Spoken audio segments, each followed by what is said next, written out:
Hello दोस्तों, नमस्कार। स्वागत है आप सभी का पाठशाला के यूट्यूब चैनल पे। तो आइए आज से हम लोग शुरू करते हैं बिहार दरोगा के सेट, प्रैक्टिस सेट। और आज ये पहला सेट होगा हमारा। इसी तरह से हम लोग रोज़ एक सेट करने का प्रयास करेंगे। हो सके तो हम लोग अपनी गति को बढ़ाएंगे भी आगे चल के। और ये जो सेट होगा इसमें 100 क्वेश्चन पर सेट में होगा। ये इम्तिहान कोचिंग का सेट है, आप देख रहे हैं। हमारे साथ आप लोग भी करेंगे। हर प्रश्न के बाद हम लोग 2-4 सेकंड के लिए टाइम देंगे, उसमें आप अपना उत्तर सोच लीजिएगा। उसके बाद हम लोग अपना उत्तर तैयार करेंगे, हम बताएंगे आपको अपना उत्तर। ठीक है, तो आइए शुरू करते हैं पहले क्वेश्चन से। तो ज़रा हम इसको साफ कर लें।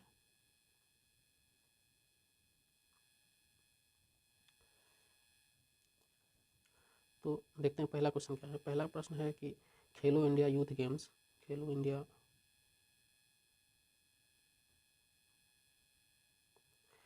इंडिया यूथ गेम्स 5वें संस्करण का उद्घाटन जनवरी 2023 में किस राज्य में हुआ था। तो ये तो बहुत ही वेल नोन क्वेश्चन है, तो आप सभी को पता होगा कि ये मध्य प्रदेश में हुआ था। और इसमें मध्य प्रदेश कितना मेडल आया था, तो 161। ठीक है, जिसमें से स्वर्ण पदक कितना था, तो 56 स्वर्ण पदक था, गोल्ड मेडल 56 था। और ये पहला पोजीशन पे। दूसरा पोजीशन पे कौन था, तो दूसरा पोजीशन पे हरियाणा था। ठीक है, दूसरा पोजीशन पे कौन था, तो हरियाणा। और तीसरा पोजीशन पे कौन था, तो एमपी, मध्य प्रदेश ही था तीसरा पोजीशन पे। ठीक है, और यदि इसमें पूछे कि बिहार का स्थान कौन था, तो बिहार का स्थान था इसमें आपको कितना, तो बिहार था 24वें स्थान पर। कुल कितना मेडल आया था इसमें, तो 7 मेडल आया था, जिसमें से एक आया था स्वर्ण पदक और एक आया था कांस्य पदक। सॉरी, कांस्य नहीं, रजत पदक। एक स्वर्ण, एक रजत और 5 मेडल जो है वो 5 आया था कांस्य पदक में। ठीक है, तो कुल मिला के 7 पदक आया था बिहार का। और स्थान कौन सा था, तो 24वां स्थान था। तो आइए बढ़ते हैं हम लोग अगले प्रश्न पे। तो अगला प्रश्न है हमारा कि गणतंत्र दिवस परेड 2023 में भाग लेने वाले प्रथम 17 राज्यों, गणतंत्र दिवस परेड 2023 में भाग लेने वाले 17 राज्यों और केंद्र शासित प्रदेशों में किस राज्य को सर्वश्रेष्ठ राज्य की झांकी के रूप में चुना गया। कह रहा है कि गणतंत्र दिवस का जो 26 जनवरी का परेड हुआ था, उसमें 17 राज्य और केंद्र शासित प्रदेश मिलकर के भाग लिया था। तो उसमें कह रहा है कि किस राज्य को सबसे सर्वश्रेष्ठ झांकी का अवार्ड मिला था, सबसे झांकी का अवार्ड किसको मिला था। तो ये इसका उत्तर हो जाएगा दोस्तों उत्तराखंड। क्या हो जाएगा, उत्तराखंड। तो उत्तराखंड को सर्वश्रेष्ठ राज्य की झांकी का अवार्ड मिला था। और इसका क्या विषय था, इसका विषय था मानस खंड। ये हमारी सांस्कृतिक धरोहर है, उस विषय पर बनाया गया था ये झांकी, और उसी को मिला था पहला स्थान। ठीक है, तीसरा प्रश्न देखते हैं। तो तीसरा प्रश्न है कि राष्ट्रपति भवन के मुगल गार्डन का नाम बदलकर किया गया, मुगल गार्डन का नाम बदलकर क्या किया गया। तो इसका उत्तर तो आप सभी को पता होगा कि अमृत उद्यान, भारत उद्यान, अद्भुत उद्यान, राष्ट्र उद्यान। तो इसका उत्तर आपको पता है क्या होगा, अमृत उद्यान। ठीक है, तो इसमें कुछ ज़्यादा बताने की जरूरत नहीं है। और अमृत उद्यान क्यों रखा गया, तो अमृत महोत्सव हम लोग मनाए थे भारत के 75वें स्वतंत्रता पे, तो उसी के उपलक्ष्य में जो है इसका नाम रखा गया अमृत उद्यान। राष्ट्रपति भवन का जो गार्डन था, मुगल गार्डन, उसका नाम बदल के अमृत उद्यान रखा गया। नेक्स्ट क्वेश्चन देखते हैं कि फरवरी 2023 में किस देश ने अंतर्राष्ट्रीय सौर गठबंधन फ्रेमवर्क समझौते पर हस्ताक्षर किया। तो कह रहा है कि फरवरी 2023 में किस देश ने अंतर्राष्ट्रीय सौर गठबंधन फ्रेमवर्क समझौता, तो इसको शॉर्ट में लिखते हैं हम लोग ISAFC। ठीक है, तो IAFC समझौता पर जो है हस्ताक्षर कौन किया था, तो ये किया था कांगो। कौन किया था, तो कांगो किया था। ठीक है, इसका आंसर हो जाएगा सी का सही, सी में क्या है, कांगो। सी हो जाएगा इसका उत्तर, कांगो। ठीक है, अब कांगो गणराज्य में जो है उस समय जो राजदूत था उसका कौन आया था उस समय UN में, तो रेमंड सर्ज बेल। कौन आया था, नाम पूछ ले तो बता दीजिएगा, रेमंड सर्ज बेल। ठीक है, और ये जो है वहाँ का राजदूत था कांगो का। ठीक है, तो यही इसी पर हस्ताक्षर किया था। कुल कितना देश किया था हस्ताक्षर, तो 107 देश किया था कुल हस्ताक्षर। कुल कितना देश, तो 107 देश किया था, ISA पे फ्रेमवर्क समझौते पर हस्ताक्षर किया था। ठीक है, अगला क्वेश्चन है कि 36वें सूरज कुंड अंतर्राष्ट्रीय शिल्प मेला 2023 का भागीदार कौन था। भागीदार राष्ट्र कह रहा है कि कौन था। तो 36वें सूरज कुंड अंतर्राष्ट्रीय शिल्प मेला 2023 का भागीदार राष्ट्र कह रहा है कौन था। तो इसका उत्तर हो जाएगा SCO। SCO का मतलब हो गया कि संघ। ठीक है, संघाई ऑर्गेनाइजेशन होता है, वो होता है SCO। तो वो उसका भागीदार राष्ट्र यानी कि चीन। ये संघाई संघ है, तो चीन में है ये संघाई संघ। तो वो हो जाएगा इसका आंसर, उत्तर हो जाएगा बी, 36वें सूरजकुंड अंतर्राष्ट्रीय शिल्प मेला 2023 का भागीदार राष्ट्र कौन था? तो SCO था, यानी कि संघाई था। ठीक है, तो अगला प्रश्न है कि हाल ही में सियांग उनिंग महोत्सव भारत के किस राज्य में मनाया गया? सियांग उनिंग महोत्सव किस राज्य में मनाया गया? तो आप अंदाज़ा लगा सकते हैं इसमें सियांग उनिंग नाम से ही कि केरल तो नहीं होगा, केरल में ऐसा नाम नहीं होता है। नागालैंड, अरुणाचल और मणिपुर, ये सब में हो सकता है, लेकिन सबसे ज़्यादा कौन हो जाएगा? सियांग उनिंग। कुछ चाइनीज तरह नाम लग रहा है, तो अरुणाचल प्रदेश। अरुणाचल प्रदेश वहाँ पे है, सीमा पे, चीन भारत के सीमा पर है राज्य, तो अरुणाचल प्रदेश इसका उत्तर आप अंदाजा से लगा सकते हैं। या फिर ये महोत्सव जो होता है सियांग उनिंग महोत्सव, वो अरुणाचल प्रदेश में हुआ था। उत्तर हो जाएगा इसका बी। ठीक है, अगला प्रश्न है कि सितंबर 2023 में किस देश ने मरकावा मार्क 5 युद्धक टैंक पेश किया था? सितंबर 2023 में किस देश ने मरकावा मार्क 5 युद्धक टैंक पेश किया था? तो अभी आप लोग इसका उत्तर जानते हो गया। अभी युद्ध चल रहा है, तो किस किस में युद्ध चल रहा है? तो इजराइल में, फिलिस्तीन में। फिलिस्तीन का जो हमास है आतंकी संगठन, उससे युद्ध चल रहा है इजराइल का। तो इजराइल जो है सितंबर 2023 में जो है मरकावा मार्क 5 युद्धक टैंक पेश किया था, इजराइल। तो उत्तर हो जाएगा इजराइल, आंसर हो जाएगा डी, इजराइल। अगला सवाल देखते हैं कि 8 नंबर कह रहा है कि वर्ष 2022 के प्रतिष्ठित सरस्वती सम्मान किसे सम्मानित किया गया? कह रहा है कि वर्ष 2022 के प्रतिष्ठित सरस्वती सम्मान से किसे सम्मानित किया गया? तो पहला ऑप्शन है शिव शंकरी, दूसरा ऑप्शन है बी में है कि ए नंबूथिरी, सी में है कि अमिताभ घोष, और डी में है रघुवीर चौधरी। तो क्या हो जाएगा उसका उत्तर? तो इसका उत्तर हो जाएगा ए, शिव शंकरी। क्या हो जाएगा? शिव शंकरी। शिव शंकरी कौन है? तो ये तभी लेखिका है शिव शंकरी। ठीक है, ये इसके कौन से लेखक के लिए इसको मिला था सरस्वती सम्मान? तो इसका लेखन था सूर्य वामसम। क्या नाम था? सूर्य वामसम। ठीक है, इसके लिए जो है इसको 2022 का सरस्वती सम्मान मिला था। ठीक है, और ये सम्मान कौन सा था? तो ये सम्मान 32वां सम्मान था। कौन सा सम्मान था? तो 32वां सम्मान था ये। ठीक है, और ये सरस्वती सम्मान कौन देता है, ये भी पूछ लेगा। तो कौन देता है? के बिरला फाउंडेशन। के बिरला फाउंडेशन देता है ये सम्मान।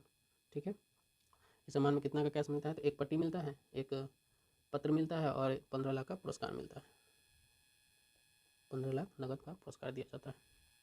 अगला प्रश्न है कि सूडान में फंसे भारतीय नागरिकों को निकालने के लिए भारत सरकार द्वारा कौन सा ऑपरेशन चलाया गया था? ये आप सबको पता होगा कौन सा ऑपरेशन चलाया गया था। तो ऑपरेशन कावेरी। कौन सा चलाया गया था? ऑपरेशन कावेरी चलाया गया था। तो भारत सरकार द्वारा जो है ऑपरेशन कावेरी नामक अभियान जो है सूडान में फंसे भारतीयों को निकालने के लिए एक बचाव अभियान किया गया था। ठीक है, भारत सरकार ने जो है हिंसा प्रभावित अफ्रीकी देश जो है, ये सूडान में क्या हो रहा था, उस समय हिंसा हो रहा था, उसी से बचाव के लिए भारत जो है निकालने के लिए जो है कौन सा विमान भेजा था? तो C-130। कितना? तो 2 विमान ये भेजा था, और इसे लाया गया था। और कुछ नौसेना का जहाज भी गया था, तो इसमें से नौसेना का जहाज कौन था? तो INS सुमेधा। ठीक है, तो INS सुमेधा को भी स्टैंड बाय पर रखा गया था, ताकि इसे बाय एयर कोई दिक्कत हो तो बाय वाटर आया जा सके, लाया जा सके। ठीक है, अगला प्रश्न पे चलते हैं। तो अगला प्रश्न है हमारा कि रक्षा मंत्रालय ने ध्रुवास्त्र खरीदने की घोषणा की है, यह एक क्या है? कह रहा है कि ध्रुवास्त्र क्या है? सीधा सीधा सवाल पूछने का मतलब यह है कि ध्रुवास्त्र क्या है? टैंक रोधी रॉकेट है, मुख्य युद्धक टैंक है, हवा से जमीन पर मार करने वाली मिसाइल है, कि तोपखाना बंदूक है? तो ध्रुवास्त्र क्या है? तो ये क्या है कि हवा से सतह पर मार करने वाली। देखिए इस तरह का आंसर प्रश्न में क्या होता है ना, कि कभी कभी आपको यदि उत्तर नहीं पता हो तो आप गेस भी कर सकते हैं। गेस कैसे करेंगे? तो जो सबसे बड़ा उत्तर रहेगा ना, उसको हम लोग मार सकते हैं। ऐसा नहीं कि 100% सही होगा, पर ज़्यादा मामलों में ये सही होता है, बड़ा उत्तर। जैसे यहाँ भी बड़ा उत्तर जो है ये सही है। तो क्या हुआ? ध्रुवास्त्र क्या है? तो हवा से ज़मीन पर मार करने वाली मिसाइल है। ठीक है, अगला प्रश्न है कि पुरुष एकल मलेशिया मास्टर्स बैडमिंटन खिताब 2023, पुरुष जो है एकल मलेशिया मास्टर्स बैडमिंटन खिताब 2023 किसने जीता? कह रहा है कि ये खिताब जो है किसने जीता? तो ये जीता है HS प्रणय ने। ठीक है, तो उसका उत्तर हो जाएगा बी, HS प्रणय। क्या होगा उत्तर? बी हो जाएगा, HS प्रणय। ठीक है, तो पुरुष एकल मलेशिया मास्टर्स बैडमिंटन खिताब 2023 कौन जीता? तो HS प्रणय जीता। ठीक है, अगला प्रश्न है कि तमिलनाडु में से किसने स्वयं को पूर्ण ई-गवर्नेंस राज्य घोषित किया है? कह रहा है कि इस निम्नलिखित में से, सॉरी गलती हो गया, कि निम्नलिखित में से किसने स्वयं को पूर्ण ई-गवर्नेंस, ठीक है ना, तो पूर्ण ई-गवर्नेंस राज्य घोषित किया है? कौन किया है? तो ये किया है केरल। ठीक है, इसका उत्तर हो जाएगा सी, केरल। केरल क्या किया है? तो स्वयं को जो है पूर्ण ई-गवर्नेंस राज्य घोषित है। केरल में जो है हर चीज़ जो है अब ऑनलाइन हो जाती है, सरकार का कोई भी काम जो है ऑनलाइन हो जाती है। ठीक है, तो चलिए नेक्स्ट सवाल पे चलते हैं। तो अगला प्रश्न है कि राष्ट्रीय बाघ संरक्षण प्राधिकरण NTCA द्वारा गठित चीता परियोजना संचालन समिति का प्रमुख कौन है? कह रहा है कि चीता प्रोजेक्ट स्टीयरिंग कमेटी जो है उसका जो है प्रमुख कौन है? तो उसका प्रमुख यानी कि अध्यक्ष, उसका अध्यक्ष कौन है? तो इसका उत्तर हो जाएगा कौन सा? तो राजेश गोपाल। कौन सा उत्तर होगा? राजेश गोपाल। अब राजेश गोपाल के पास में ये पहले क्या था? तो पहले ये क्या था? तो ग्लोबल टाइगर फोरम का ग्लोबल टाइगर फोरम का ये महासचिव था। ठीक है, ग्लोबल टाइगर फोरम का क्या था, महासचिव था। अब उसको क्या बनाया गया, एनटीसीए का राज्यपाल अध्यक्ष बनाया गया है। ठीक है, समिति का प्रमुख। चीता परियोजना संचालन बोर्ड, इसमें कितने सदस्य होते हैं, तो 11 सदस्य होता है। ठीक है, इसमें कितने सदस्य होते हैं, तो 11 सदस्य होता है। चीता गठित परियोजना में जो है, चीता परियोजना में जो है 11 सदस्य होता है। अगला सवाल कह रहा है कि केंद्रीय बिजली और नवीन एवं नवीनीकरणीय ऊर्जा मंत्री आर के सिंह ने किस स्थान पर 220/132 किलोवोल्ट पावर ग्रिड की आधारशिला रखी है। तो ये सीधा सीधा क्वेश्चन, ये कहाँ रखा है, तो आरा में रखा है। ठीक है, तो केंद्रीय बिजली और नवीन एवं नवीकरणीय ऊर्जा मंत्री कौन है, तो आर के सिंह है। और वो कहाँ पर रखा है, इतना का 220/132 वोल्ट का किलोवोल्ट का, तो आरा में रखा है। ठीक है, ग्रिड बना रहा है आरा में। 15 नंबर क्वेश्चन में कह रहा है कि 19वें ह्वांगझो एशियाई खेलों में भारत ने किस खेल प्रतियोगिता में स्वर्ण पदक जीता है। कह रहा है 19वें ह्वांगझो एशियाई खेलों में जो है भारत ने किस खेल प्रतियोगिता में स्वर्ण पदक जीता है। तो पुरुष कबड्डी, महिला हॉकी, महिला कबड्डी, बैडमिंटन, पुरुष डबल। तो इसमें से कौन हो जाएगा, तो महिला कबड्डी में जीता है स्वर्ण मेडल। किस में जीता है, तो महिला कबड्डी में। ठीक है, अगला प्रश्न है कि 22वें विधि आयोग ने किस रिपोर्ट में सरकार को पोक्सो अधिनियम के तहत सहमति की मौजूदा उम्र बरकरार रखने की सिफारिश की है। पोक्सो जानते हैं, नाबालिग से छेड़खानी करने का जो है एक्ट होता है, ये अधिनियम है। तो उसमें कह रहा है कि उसमें जो सहमति का उम्र है वह बरकरार रखने की जो मौजूदा उम्र है 18, उसी को कह रहा है कि बरकरार रखने का जो है सिफारिश किया गया है। तो कौन सा रिपोर्ट है, रिपोर्ट संख्या कितनी है, तो इसमें रिपोर्ट संख्या कितनी है, 283। रिपोर्ट संख्या कितनी है, 283। ठीक है, तो रिपोर्ट संख्या 283 में जो है 22वें विधि आयोग ने क्या किया है, जो पोक्सो एक्ट का जो सहमति का उम्र है वो कह रहा है कि जो उम्र है उसी उम्र में रखने के लिए, चेंज नहीं करने के लिए। ठीक है, अगला प्रश्न है कि 23 जुलाई 2023 को भारत के दूसरे सबसे लंबे समय तक सेवा करने वाले मुख्यमंत्री कौन बने। कह रहा है कि दूसरा सबसे लंबे समय तक सेवा करने वाला मुख्यमंत्री कौन बना। तो 23 जुलाई 2023 को, तो इसमें कौन बना दूसरा सबसे लंबा सेवा करना, तो नवीन पटनायक। कहाँ के मुख्यमंत्री है नवीन पटनायक, उड़ीसा का। कहाँ का मुख्यमंत्री है, तो उड़ीसा का मुख्यमंत्री है नवीन पटनायक। ठीक है, कितना साल बन चुका है ये, 23 साल 239 दिन अभी तक में। ठीक है, 23 जुलाई 2023 तक बन चुका है उतना, तो 239 नहीं 139, सॉरी माफ कीजिएगा, 139 दिन। ठीक है, तो कौन था, नवीन पटनायक दूसरा। पहला कौन है, तो पहला पश्चिम बंगाल का मुख्यमंत्री कौन था, ज्योति बसु। कौन था, ज्योति बसु पश्चिम बंगाल का था, तो वो पहला पोजीशन पर सबसे ज़्यादा साल। ठीक है, 18वां क्वेश्चन है द्विपक्षीय अभ्यास समुद्र शक्ति 23, ठीक है, किन दो देशों के बीच आयोजित किया जाता है। कह रहा है द्विपक्षीय अभ्यास समुद्र शक्ति 23 जो है वो किन दो देशों के बीच आयोजित किया जाता है। किसके बीच आयोजित किया जाता है समुद्र शक्ति, तो इसका उत्तर हो जाएगा। अब देखिए समुद्र शक्ति तो समुद्री राष्ट्र होगा, Bharat Indonesia, Bharat France, France तो भारत नहीं है समुद्री राष्ट्र, भारत सिंगापुर, उपरोक्त में से कोई नहीं, तो ये हो जाएगा ये कौन सा, भारत और इंडोनेशिया। ये ऑप्शन ऐसा दिया हुआ है कि ऑप्शन सही हो जाएगा। 19 नंबर में कह रहा है कि हाल ही में किसे भारतीय भूवैज्ञानिक सर्वेक्षण GSI, ठीक है, का नया महानिदेशक चुना गया, डायरेक्टर जनरल नियुक्त किया गया है। तो किसे नियुक्त किया गया है, तो ये किया गया है किसको, तो अनिल कुमार, जनार्दन प्रसाद, राजेंद्र कुमार महेश्वरी, इसको किया गया है जनार्दन प्रसाद। ठीक है,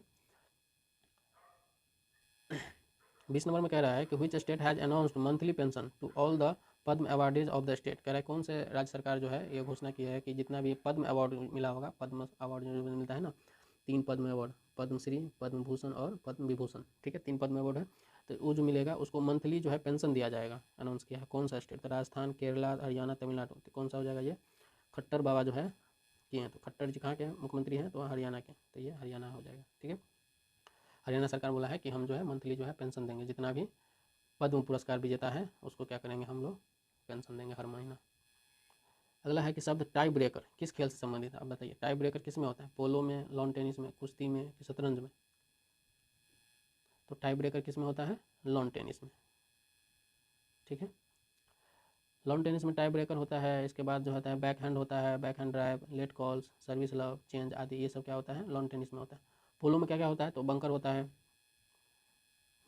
है, चक्कर होता है, बैलेट होता है, बंडर होता है। कुश्ती में क्या होता है, हीब, हाक नेल्सन, क्राइडल, डबल नेल्सन, तो ये सब होता है कुश्ती में। ठीक है, शतरंज में बिशप होता है, गैम्बिट होता है, चेकमेट करता है, पॉन करता है, फिडे करता है।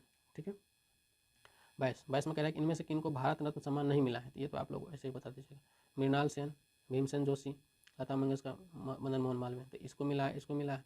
इसी देश में से कोई होगा जिसको नहीं मिला है, तो बताइए किसको नहीं मिला है, तो भीमसेन जोशी को मिला है, तो मृणाल सेन को नहीं मिला है भारत रत्न अवार्ड। ठीक है, प्रथम व्यक्ति कौन था जिसको भारत रत्न मिला दिया गया, क्यों था? डॉक्टर सर्वपल्ली राधाकृष्णन, इसी के नाम पे हम लोग सितंबर में मनाते हैं 5 सितंबर में कौन? शिक्षक दिवस। 5 सितंबर को क्या मनाते हैं? शिक्षक दिवस। ठीक है। इस सम्मान की शुरुआत जो है वो कब हुआ था? तो 2 जनवरी 1954 में हुआ था। किसका? भारत रत्न सम्मान का जो शुरुआत हुआ था वो 2 जनवरी 1954 में हुआ था। ठीक है।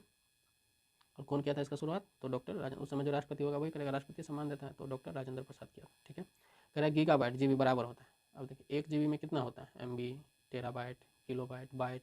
तो 1 जीबी में कितना होता है? 1024 मेगाबाइट। ठीक है। तो 1024 मेगाबाइट होगा। ये 1024 टीबी है, टेराबाइट।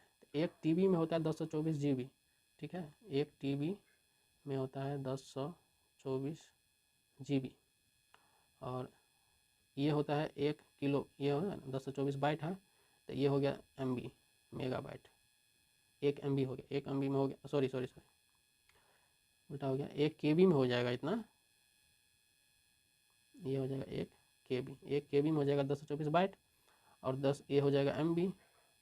ठीक है। ये एमबी हो जाएगा जीबी, ये इतना टीबी हो जाएगा पेटाबाइट हो जाएगा। ठीक है। क्या हो जाएगा? Petabyte, tera peta exa. तो ये हो जाएगा इतना 1024 टीबी हो जाएगा पेटाबाइट, पीबी लिखेंगे इसको। ठीक है। एक बार वनस्पति विज्ञान का जनक किसे कहा जाता है? ये तो सबको मालूम होगा, किसको कहा जाता है? थियोफ्रेटस को कहा जाता है। ठीक है। ये कौन सा पुस्तक लिखा था? प्लानिटेरियम। कौन सा पुस्तक लिखा था? प्लानिटेरियम। ठीक है। इसके पुस्तक का क्या नाम था? अरस्तु को क्या बोला जाता है? अरस्तु को जीव विज्ञान का पिता बोला जाता है। ठीक है। जीव विज्ञान और जंतु विज्ञान, जूलॉजी और बायोलॉजी। ठीक है। हिस्टोरिया प्लानिटेरियम होता है इसका पूरा नाम, हिस्टोरिया प्लानिटेरियम। ठीक है। अगला प्रश्न है कि पपीते का पीला रंग किसके कारण से होता है? तो पपीते का पीला रंग किसके कारण से होता है? तो ये होता है एंथोसाइनिन नहीं होता है, फ्लेवोनोइड्स नहीं होता है, लाइकोपीन नहीं होता है, तो क्या होता है? कैरिकाजैंथीन। ठीक है। पीला रंग कैरिकाजैंथीन के कारण होता है। और जिसमें पीला रंग होगा उसमें कौन सा विटामिन होगा? तो विटामिन ए, उसमें विटामिन ए हो जाता है। ठीक है। सेब का लाल रंग किसके कारण से होता है? तो वो होता है एंथोसाइनिन। एंथोसाइनिन किसके कारण? इसमें सेब में जो लाल रंग होता है ऊपर ऊपर से, वो होता है एंथोसाइनिन के कारण से होता है। ठीक है। और इसमें क्या दिया? लाइकोपिन। लाइकोपिन किसके कारण से होता है? तो टमाटर का जो लाल रंग होता है वो लाइकोपिन के कारण से होता है। ठीक। जेम्स वाटसन तथा फ्रांसिस क्रिक को किस वर्ष नोबेल पुरस्कार से सम्मानित किया गया? तो जेम्स वाटसन और फ्रांसिस क्रिक को किस वर्ष नोबेल पुरस्कार से सम्मानित किया गया? ये क्या किया था? ये दोनों क्या किया था? तो जेनेटिक इंजीनियर में डीएनए का मॉडलिंग किया था। ठीक है। तो इसको कब मिला था? 1962 में मिला था। ठीक है। मेडिसिन में नोबेल पुरस्कार जो है जेम्स वाटसन और फ्रांसिस क्रिक को दिया गया था। इसके साथ एक और को मिला था, किसको? तो मॉरिस विल्किंस को। लेकिन मॉरिस विल्किंस को 1953 में जो है वो डीएनए का जो है आणविक संरचना बनाया था। ठीक है। डीएनए का आणविक संरचना बनाया था। ठीक है। जिसने जो है वो बनाया, उसके बाद जो है जितना भी खोज था वो शरीर से रिलेटेड, अनुवांशिक गुण से रिलेटेड, वो बहुत ही ज़्यादा सुलझ गया, तो इसीलिए उसको क्या मिला था? नोबेल मिला था। तो वो तीनों को साथ में मिला था। ठीक है। और ये खोज कब किया था? 1953 में, याद रखिएगा। अच्छा एक बात बताइए, हम डीएनए का खोज कौन किया था? तो डीएनए का खोज किया था कौन? तो फ्रेडरिक मिशर। Friedrich Miescher.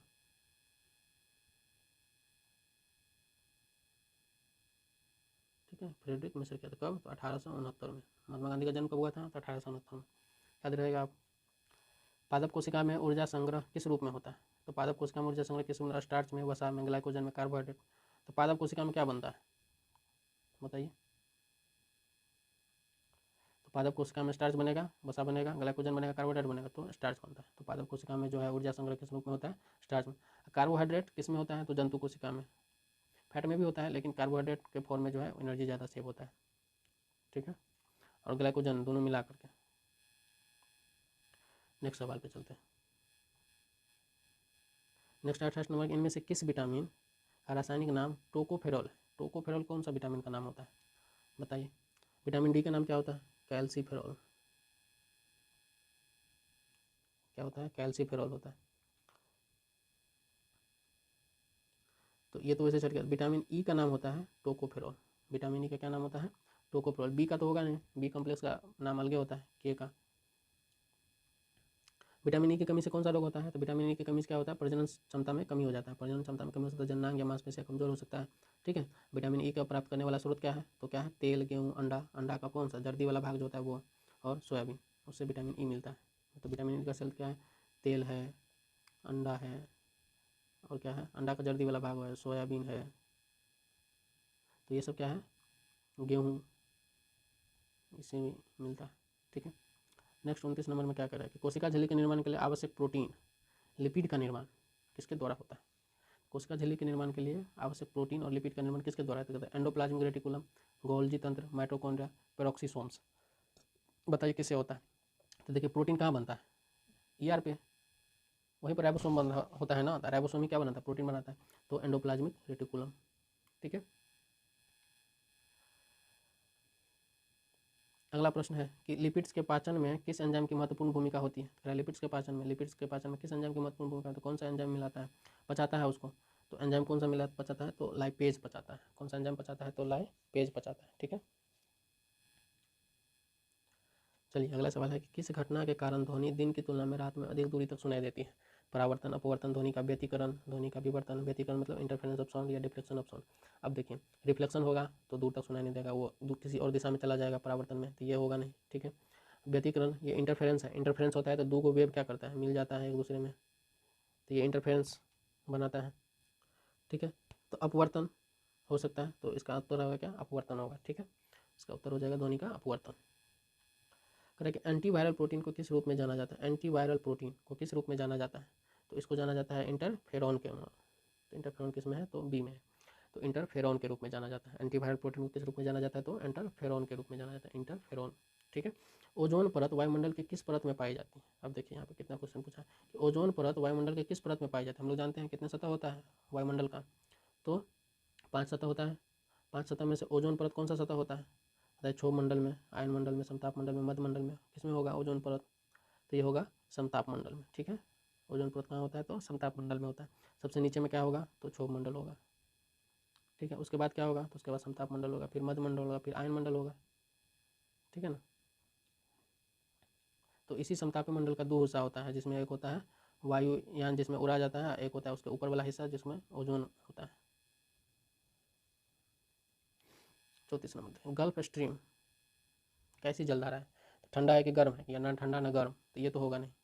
ठीक है, ठंडा जलधारा होगा। गल्फ स्ट्रीम है कहाँ पे, गल्फ स्ट्रीम है मिडिल ईस्ट के साइड में, तो वहाँ पे क्या होगा, ठंडा होगा, वहाँ पे बिल्कुल ठंडा नहीं होगा, वहाँ गर्मी पड़ता है, रेगिस्तान है अगल बगल में, तो क्या होगा, गर्म जलधारा होगा।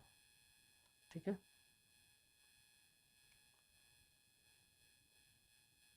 अगला प्रश्न है, अगला प्रश्न कह रहा है कि अटल सुरंग किन दो स्थानों को जोड़ता है, तो अटल सुरंग किसको जोड़ता है, लेह और मनाली को जोड़ता है। ठीक है, ये सब तो याद ही रहता है। अटल सुरंग किसको किसको जोड़ता है, तो लेह और मनाली को जोड़ता है। ठीक है, अटल सुरंग की लंबाई कितनी है, तो वो है 9.02 किलोमीटर। ठीक है, कितना है, 9.02 किलोमीटर है। और ये कहाँ स्थित है, किस राज्य में, तो ये स्थित है हिमाचल प्रदेश में। ठीक है, पहले अटल सुरंग का क्या नाम था, तो पहले अटल सुरंग का क्या नाम था, रोहतांगा, रोहतांगा। ठीक है, रोहतांग सुरंग, रोहतांग है सॉरी, रोहतांग सुरंग। ठीक है, क्या है, रोहतांग सुरंग। अगला सवाल है कि बैकाल झील कहाँ स्थित है। ठीक है, तो बैकाल झील कहाँ स्थित है, कैस्पियन सागर ईरान में, साइबेरिया रूस में, ऑस्ट्रेलिया रूस में, ऑस्ट्रेलिया रूस में, ये कैसे होगा, तो गलत है, अमेरिका कनाडा में। ठीक है, यहाँ पे जो दिया हुआ ये ब्रैकेट नहीं होगा, ये ऐसे करके दिया होगा। ठीक है, अमेरिका कनाडा में झील स्थित है, जैसे ऑस्ट्रेलिया और रूस में स्थित है, ये तो होगा नहीं, रूस ऊपर में ऑस्ट्रेलिया नीचे में, ये तो छट जाएगा। पहले अमेरिका और कनाडा के बीच में हो सकता है बैकाल झील, साइबेरिया और रूस के बीच हो सकता है, कैस्पियन सागर में हो सकता है, जो कहाँ पे है, ईरान में। तो बताइए कहाँ पे, तो ये हो जाएगा बी आंसर, साइबेरिया रूस में। ठीक है, पुस्ताज घास के मैदान किस देश में स्थित है, पुस्ताज घास के मैदान, तो ये कहाँ स्थित है, ये हंगरी में स्थित है। ठीक है, पुस्ताज घास के मैदान कहाँ स्थित है, हंगरी में। अच्छा, ऑस्ट्रेलिया में कौन सा घास का मैदान, तो ऑस्ट्रेलिया में है डाउन्स, ऑस्ट्रेलिया में कौन सा घास का मैदान है, तो डाउन्स घास का मैदान है। दक्षिण अफ्रीका में कौन सा घास का मैदान है, इसका है वेल्स, कौन सा घास का मैदान है दक्षिण अफ्रीका में, तो वेल्स है। ठीक है, यूरोप में, तो यूरोप में जो है बहुत सारा घास का मैदान है, जैसे स्टेपी भी है जो यूक्रेन के पास में है। ठीक है, अर्जेंटीना के पास में है पंपास घास का मैदान, तो ये सब यूरोप में है, तो यूरोप में बहुत सारा घास का मैदान है। अच्छा, हंगरी का राजधानी कहाँ है, तो ये है बुडापेस्ट, हंगरी की राजधानी कहाँ है, तो बुडापेस्ट है। हम कह रहे भारतीय राष्ट्रीय महासागर सूचना विज्ञान केंद्र में स्थापित भारतीय सुनामी प्रारंभिक चेतावनी केंद्र स्थित है, कहाँ स्थित है, तो ये है हैदराबाद में। ठीक है, ये सब उधर डायरेक्ट याद कर लीजिए, हैदराबाद में स्थित है। भारत की सीमांत लंबाई कितनी है? तो भारत की सीमांत लंबाई मतलब ज़मीनी लंबाई कितनी है? तो ये स्थलीय सीमा है जो है 15,200 किलोमीटर। ठीक है, ये तो याद होगा आपको, 15,200 किलोमीटर। और कितने देशों की अंतर्राष्ट्रीय सीमा भारत के 5 राज्य के साथ लगती है? कह रहे कितने देशों की अंतर्राष्ट्रीय सीमा भारत के 5 राज्य के साथ मिलती है? तो कितना, कौन कौन सा देश होता है जिसका अंतर्राष्ट्रीय सीमा जो है भारत के 5 राज्य से मिलता है, कौन कौन सा? तो पहले देखिए भारत के चारों ओर कौन कौन सा देश है। एक बांग्लादेश है, एक चीन है, नेपाल है। ठीक है, ये 3 देश है और पाकिस्तान है। अफगानिस्तान पहले था, अब नहीं है, तो अफगानिस्तान होगा नहीं। पाकिस्तान कितने राज्यों से मिलता है? तो जम्मू कश्मीर, पंजाब, ठीक है, जम्मू कश्मीर, पंजाब और गुजरात, ये 3 राज्य से मिलता है, तो ये नहीं होगा। अब बचा कौन? नेपाल और बांग्लादेश, तो ही बचा बस। कम से कम 5 राज्य से मिलता है। बांग्लादेश का सीमा जो है किस किस से मिलता है? तो बांग्लादेश का सीमा मिलेगा पश्चिम बंगाल, असम से, मेघालय से, त्रिपुरा से, मिजोरम से। ठीक है, नेपाल का, तो नेपाल का मिलेगा किस किस से? तो उत्तर प्रदेश से, उत्तराखंड से, पश्चिम बंगाल से, बिहार से तो मिलता ही है, और सिक्किम से। ठीक है, अगला प्रश्न है कि गंगा नदी जल संधि कब हुई? तो गंगा नदी जल संधि कब किसके साथ हुआ था? तो ये भारत और बांग्लादेश के साथ हुआ था। कब? तो 12 दिसंबर 1996। ठीक है, 12/12/1996 को भारत और बांग्लादेश के बीच जो है गंगा जल संधि हुआ था। 41 प्रश्न कर लिए। अब और देखते हैं अगला प्रश्न। कह रहे निम्नलिखित में से कौन सी नदी पंचनद में सम्मिलित नहीं है? पंचनद में कह रहा है कि कौन सा नदी सम्मिलित नहीं है? तो पंचनद कौन है? जैसे पंजाब का नाम क्यों पड़ा है? तो पंजाब में 5 नदी आके मिलता था, इसलिए पंजाब मिला। तो झेलम, सतलज, रावी, ये सब क्या है? उसी का हिस्सा है। तो कौन सा नदी नहीं मिलता है? तो गोमती। ठीक है, गोमती नदी जो है वह अलग है। गोमती नदी कहाँ बहती है? तो ये उत्तर प्रदेश में बहता है, पीलीभीत जिला में, उत्तर प्रदेश के पीलीभीत जिला में। ठीक है, यूपी में पड़ता है। तो यूपी में ये नहीं, रावी, झेलम, सतलज ये सब कहाँ है? ये सब है उत्तरी पश्चिमी किनारे पे बहती है। पाकिस्तान में झेलम सतलज चल जाता है, रावी भी। कह रहे लाइमा टोल व लुसाई की पहाड़ियाँ कौन से राज्यों में स्थित है? ठीक है, लाइमा टोल व लुसाई की पहाड़ियाँ कह रहा है कि कहाँ स्थित है? तो यह है मणिपुर और मिजोरम में। कहाँ स्थित है? तो मणिपुर और मिजोरम में। लाइमा टोल और लुसाई की पहाड़ियाँ कहाँ स्थित है? तो मणिपुर और मिजोरम में। ठीक है, भारत का पहला जयमंडल निकाय कौन सा है? ठीक है, बायोस्फीयर रिजर्व कह रहा है कि भारत का कौन सा पहला जयमंडल जो है, चलिए, तो कह रहा है कि भारत का पहला जयमंडल निकाय कौन सा है? तो ये है कौन सा? तो नीलगिरी जयमंडल। कौन सा है? नीलगिरी जयमंडल। ये नीलगिरी जयमंडल कहाँ है? ये नीलगिरी जयमंडल तमिलनाडु, कर्नाटक और केरला के बॉर्डर पे है। ठीक है, तीनों स्टेट में ये जाती है। अच्छा बताइए भारत में कुल कितने जयमंडल जो है बायोस्फीयर रिजर्व है? तो कुल है 18 बायोस्फीयर रिजर्व। ठीक है, और यूनेस्को में कितना शामिल है? तो यूनेस्को में शामिल है 11 बायोस्फीयर रिजर्व। किसमें शामिल है? 11 बायोस्फीयर रिजर्व जो है यूनेस्को में शामिल है। ठीक है, अच्छा नीलगिरी कब बना था? तो नीलगिरी बना था 1896 ईस्वी में। कब बना था? 1986 में, सॉरी गलती हो गया, 1986 में। नीलगिरी कब बना था जयमंडल? हाँ, बायोस्फीयर रिजर्व, तो 1986 में। ठीक है, अगला है मिलान करने वाला, तो आइए देखते हैं। सूची 1 का सूची 2 से कह रहा है कि मिलान कीजिए। तो गुंडी या गुंडी, बंदीपुर, रणथंभौर, संजय गांधी, तमिलनाडु, कर्नाटक, राजस्थान, महाराष्ट्र। कह रहा है कि ये जो है राष्ट्रीय उद्यान है, ये राज्य है, कौन सा कहाँ पे है? ठीक है, तो बताइए कहाँ से? तो गुंडी, गुंडी नाम सोचिए कहाँ पे होगा? साउथ में कहीं पे, तमिलनाडु। ठीक है, ये तमिलनाडु में ही स्थित है। बंदीपुर कहाँ है? तो बंदीपुर है कर्नाटक में, ये भी सही है। रणथंभौर कहाँ है? रणथंभौर राजस्थान में। संजय गांधी कहाँ हो गया? महाराष्ट्र में हो गया, तो ये सही है। 1 2 3 4, तो 1 2 3 4, तो इसका आंसर क्या हो जाएगा? डी, 1 2 3 4। ठीक है, ए में भी है, ओह यहाँ गलती हो गया, 1 2 3 4 इसमें नहीं, ए में, 1 2 3 4 ए में है। ठीक है, ये गलत हो गया। 46 में कह रहा है कि सोनालिका, सुजाता, कल्याण कौन सी फसल की किस्म है? सोनालिका, सुजाता, कल्याण कौन सी फसल का कह रहा है किस्म है? चावल का, गेहूं का, चाय का, मक्का का, किसका? तो ये है गेहूं का। ठीक है, किसका फसल है ये? तो ये गेहूं का फसल। ठीक है दोस्तों, अब अगला है कि बोगोटा, बोगोटा किस देश की राजधानी है? तो बोगोटा किस देश की राजधानी है? सूरीनाम, पेरू, कोलंबिया, पराग्वे, किसका? तो बोगोटा राजधानी है कोलंबिया का। किसका राजधानी है? तो कोलंबिया का राजधानी है बोगोटा। अच्छा बताए पेरू, पेरू राजधानी है या किसी का इसका कोई राजधानी होगा? तो पेरू राजधानी है, किसका? तो पेरू है लीमा का राजधानी है। लीमा एक देश है छोटा सा, उसका राजधानी क्या है? सॉरी, पेरू का राजधानी क्या है? लीमा। पराग्वे, पराग्वे राजधानी किसका है? तो पराग्वे का राजधानी है असुनसियन,